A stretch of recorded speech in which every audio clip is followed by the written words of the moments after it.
ये दुनिया एक जंगल है जहां या तो तुम लोगों को ठग लो या वे तुम्हें ठग लेंगे। समझ लो, अब सर्वाइवल के लिए ठगना जरूरी हो गया है। अगर तुमने अपनी चालाकियां नहीं दिखाई तो दूसरे लोग अपनी चालाकियों का शिकार तुम्हें बना लेंगे।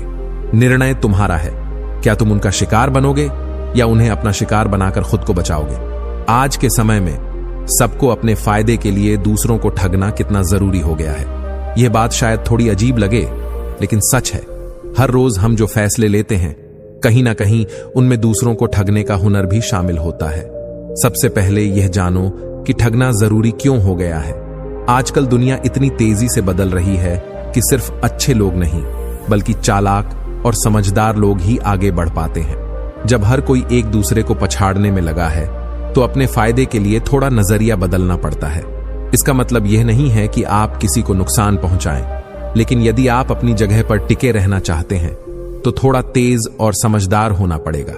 अब हम बात करेंगे उन 8 तरीकों की जिनसे आप किसी को भी आसानी से ठग सकते हैं। लेकिन लोगों को ठगने से पहले चैनल सब्सक्राइब कर लो, क्योंकि ये बातें कोई और नहीं बताता। साथ ही वीडियो को लाइक भी कर देना और इग्नोर मत करना। मुझे पता है आप मुझे ही ठगने की फिराक में हो। पहला तरीका है लोगों के डर से खेलना। जब आप किसी का डर समझ जाते हैं तो उसके मन में अपना प्रभाव बना सकते हैं। डर एक ऐसी भावना है जो इंसान को असुरक्षित बना देती है और उसे सोचने पर मजबूर कर देती है कि कहीं कुछ बुरा ना हो जाए। जैसे मान लीजिए कि एक कर्मचारी को अपने प्रमोशन के बारे में डर है कि उसे अगला प्रमोशन नहीं मिलेगा। आप उसके डर का फायदा उठाकर उसे मदद का प्रस्ताव दे सकते हैं कि तुम चिंता मत करो, मैं तुम्हारे लिए कुछ कर सकता हूं ताकि तुम्हारा प्रमोशन हो जाए। इस डर का इस्तेमाल करते हुए आप उस व्यक्ति से कोई भी काम आसानी से करवा सकते हैं। उदाहरण के तौर पर, यदि आपके पास किसी की कोई संवेदनशील जानकारी है तो आप उसे डराकर अपने पक्ष में कर सकते हैं। दूसरा तरीका है मोह से ज्यादा लालच।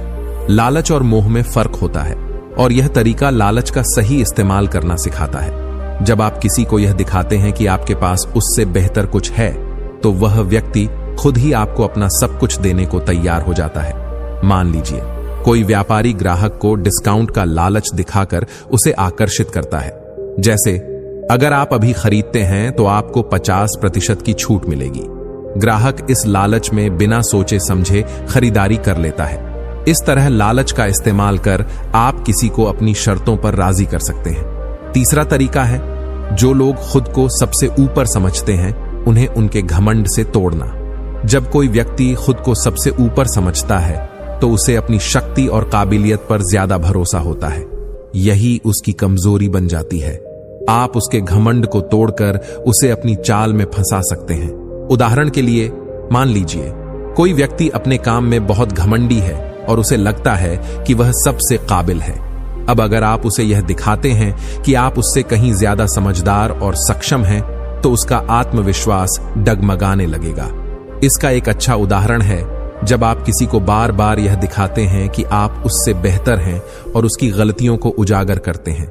जैसे, अगर वह किसी काम में गलत फैसला लेता है तो आप उसे यह समझाने की कोशिश करें कि आप उसका काम बेहतर कर सकते हैं और उसके फैसले से कहीं ज्यादा समझदार तरीका अपना सकते हैं। जब वह व्यक्ति यह महसूस करेगा कि उसका घमंड कम हो रहा है और आप उससे ऊपर हैं, तो वह आपके इशारों पर नाचने लगेगा और आपके आदेशों को मानने लगेगा।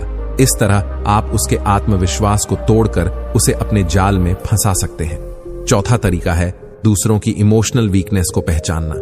हर इंसान की कुछ इमोशनल वीकनेस होती है और जब आप इन कमजोरियों को पहचान लेते हैं तो आप उनका फायदा उठा सकते हैं। इमोशनल वीकनेस का मतलब है दिल और दिमाग की वह कमजोरी जो किसी खास परिस्थिति में व्यक्ति को असहज या कमजोर बना देती है। जैसे, अगर किसी को अपने परिवार की बहुत चिंता रहती है तो आप उसकी इस चिंता का फायदा उठाकर उसे कुछ ऐसा करने के लिए राजी कर सकते हैं जो वह सामान्य रूप से नहीं करता। मान लीजिए कोई व्यक्ति अपने परिवार के भले के लिए बहुत चिंतित है और उसे अपनी नौकरी से जुड़ी किसी समस्या का समाधान चाहिए, तो आप उसे यह समझा सकते हैं कि अगर वह आपकी मदद लेता है तो उसके परिवार के लिए सबसे अच्छा होगा। इस तरह आप उसकी इमोशनल वीकनेस को पहचान कर उसे अपने हिसाब से काम करने के लिए तैयार कर सकते हैं। इस तरीके का सबसे बड़ा फायदा यह है कि जब आप किसी की चिंता और डर को समझते हैं तो वह आपके शब्दों को सच मानने लगता है और आपके दिशा निर्देशों पर चलने लगता है। यह तरीका बहुत प्रभावी होता है क्योंकि लोग अपनी इमोशनल वीकनेस को छिपाने की बजाय दूसरों से मदद लेने के लिए तैयार रहते हैं। पांचवां तरीका है मनोवैज्ञानिक दबाव बनाना। जब आप किसी के साथ लगातार संपर्क में रहते हैं और उसकी सोच को प्रभावित करते हैं तो उसे अपने फैसले लेने में मुश्किल हो जाती है। मनोवैज्ञानिक दबाव का मतलब है दूसरे व्यक्ति पर इस तरह से असर डालना कि वह बिना समझे आपके इशारों पर चलने लगे। जैसे मान लीजिए किसी को किसी विशेष निर्णय पर विचार करने के लिए कहा जाए, लेकिन आप उसे लगातार यही बताते रहें कि यही सही है। जब आप बार बार यही दोहराते हैं तो वह व्यक्ति मानसिक रूप से आपके विचार के दबाव में आकर वही करेगा जो आप चाहते हैं। इसका उदाहरण है जब आप किसी के साथ बार बार संपर्क में रहते हुए उसके निर्णयों को प्रभावित करते हैं। जैसे एक दोस्त को बार बार यह कहते रहना कि यह निर्णय तुम्हारे लिए सही है और इसे लेकर कोई शक नहीं होना चाहिए। धीरे धीरे वह अपने निर्णय में संशय से बाहर निकलकर आपके कहे अनुसार काम करेगा।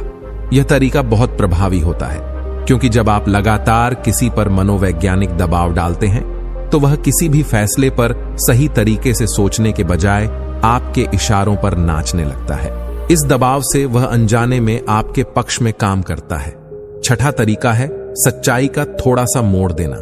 कभी कभी आपको पूरी सच्चाई नहीं बतानी पड़ती, बल्कि थोड़ी सी झूठी जानकारी देकर किसी को अपनी बात पर विश्वास दिलाना आसान हो जाता है। इस तरीके में आपको पूरी सच्चाई से हटकर थोड़ी सी सफाई देकर दूसरे को विश्वास दिलाना होता है। इससे सामने वाला व्यक्ति जल्दी से आपकी बातों पर विश्वास करने लगता है। जैसे मान लीजिए आप किसी से कहें कि तुमसे बेहतर कोई और नहीं कर सकता यह काम, तो वह व्यक्ति खुद को यह महसूस करेगा कि उसे कुछ खास करना है और वह बिना ज्यादा सोचने के आपके कहे अनुसार काम करेगा।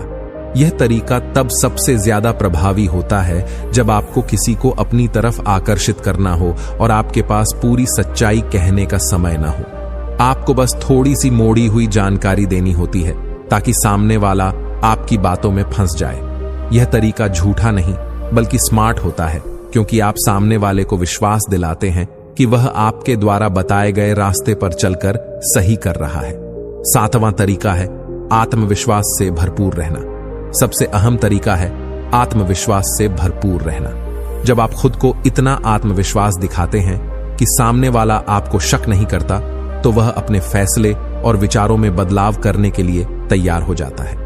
आत्मविश्वास एक ऐसी शक्ति है जो किसी भी व्यक्ति को प्रभावित कर सकती है। अगर आप एक शेर की तरह चलते हैं और बात करते हैं तो लोग आपको फॉलो करेंगे क्योंकि वे आपकी ताकत और आत्मविश्वास को महसूस करेंगे। यह तरीका सबसे ज्यादा प्रभावी तब होता है जब आपको किसी के सामने अपनी बात रखने की जरूरत हो और आप उस व्यक्ति को अपनी बात मनवाना चाहते हो। अगर आप पूरे आत्मविश्वास के साथ अपनी बात रखते हैं तो सामने वाला व्यक्ति आपकी ताकत और अपने बारे में संकोच करने के बजाय आपकी बातों को आसानी से मान लेता है। यह आत्मविश्वास उस व्यक्ति को आपके जाल में फंसा सकता है और उसे बिना किसी शक के आपके इशारों पर चलने के लिए मजबूर कर सकता है।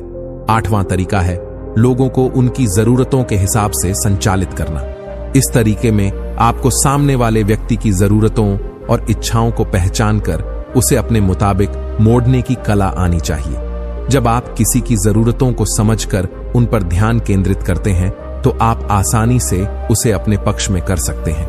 मान लीजिए कोई व्यक्ति पैसों की तंगी से जूझ रहा है और आप उसे यह दिखाते हैं कि अगर वह आपके तरीके से काम करेगा या आपकी बात मानेगा तो उसकी समस्याओं का हल निकल सकता है। उदाहरण के तौर पर अगर आप किसी को यह बताएं कि उसके पास जो छोटी सी रकम है उसे सही तरीके से निवेश करने से वह आगे बढ़ सकता है तो वह व्यक्ति बिना ज्यादा सोचने के आपके इशारों पर काम करेगा। इसमें सबसे खास बात यह है कि आप उस व्यक्ति की मौजूदा स्थिति और उसकी जरूरतों का फायदा उठाते हैं। जब किसी के पास समस्याएं होती हैं तो वह किसी से भी मदद लेने को तैयार होता है। आप उन जरूरतों के आधार पर उसे अपने जाल में फंसा सकते हैं। यह तरीका बहुत प्रभावी है क्योंकि हर किसी की कुछ न कुछ जरूरतें होती हैं और जब आप इन जरूरतों को समझकर सही तरीके से उनका समाधान पेश करते हैं तो वह व्यक्ति अपने फायदे के लिए आपके जाल में फंस जाता है। अगर आपको यह वीडियो पसंद आ रही है और आपने अभी तक लाइक, सब्सक्राइब और शेयर नहीं किया है तो जल्दी से कर लीजिए, क्योंकि ऐसी और भी धमाकेदार वीडियो सिर्फ आपके लिए लाते रहेंगे।